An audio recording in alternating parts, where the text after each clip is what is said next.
Hello everyone, today I have Utsab Chatterjee with me, who just finished round 9 of the 19th International Chess Tournament, which is happening in Delhi right now, and he has come out with an amazing result. So Utsab, why don't you tell us about what happened in this round? Going into this round, I was decreasing 17 rating because I lost the third round against 300 rating lower. I almost come back in the previous round with the ratings, but I drew again. So overall, I was not in pressure, but it was my aim to win this game because I have to make up my rating. That's why I was in pressure, and I think I prepared two variations: the Sicilian classical variation, which he has been playing recently, and the E5 variation, E4, E5. I prepared Ruido pace, and I didn't expect Petrov, which he played. It was his pet line, but I think I thought he will be going for something aggressive with Rui Lopez or at least Sicilian knight off. So it was a surprise for me when he played knight f6, and then going into the game, I was prepared. I I had an overview of my preparation in Petrov, so I came up with a pretty strong opening. And should I see the game? Yeah, what did you think the main, the impactful moment of the game was? When did you think that you can push for a win?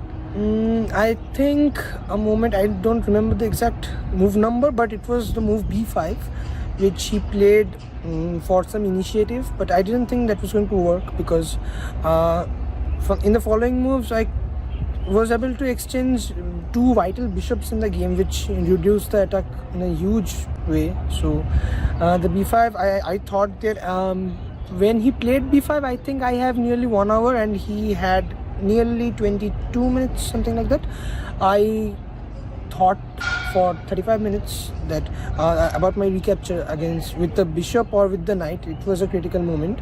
I was thinking of various ideas like knight b5, then rook b8, bishop d4, bishop c3, and then knight d4. So it was an interesting position, but I didn't think that orientation of the pieces would have worked. But that's why I played bishop b5, and he played rook b8, which surprised me a bit because that was forcing the exchange of the only bishop that could have attacked all the pieces, the a3, b2 pawns, the dark square bishop. I just exchanged with bishop f4. So after that as well, he played bishop d7, which allowed me to exchange another pair of bishops.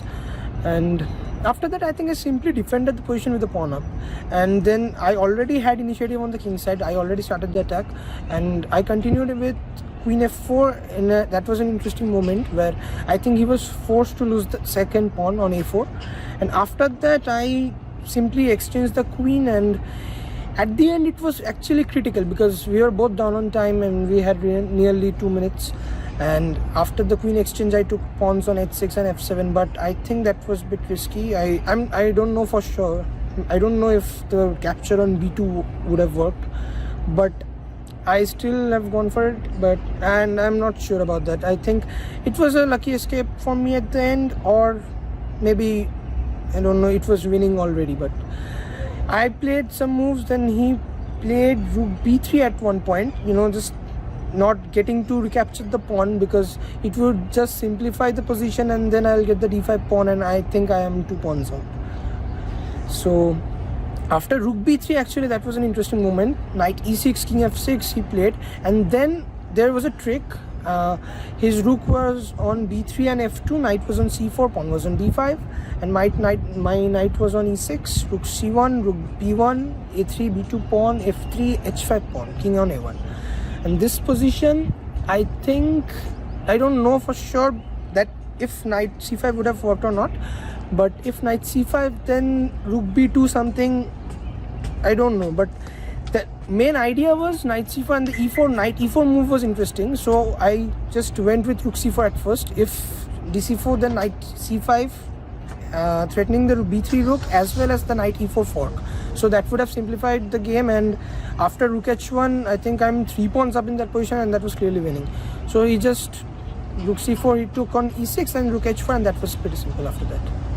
So a difference of around 200 elo ratings, and you fought like a brave soldier. So how did you? I mean, did you prepare yourself for the game? Did you see his games before? Yes, of course. I before mean, I this round? prepared almost the entire evening yesterday because I knew that I have to push for the win. If he doesn't do anything, it's okay. I mean, I'll be happy with the draw. But I think because of the ratings, I was decreasing. I wanted to push for the game, so that's what I did. Okay, there were some ups and downs in the tournament, but we hope that you end the tournament on a high. Thank you so much once again, and congratulations. Thank you so much.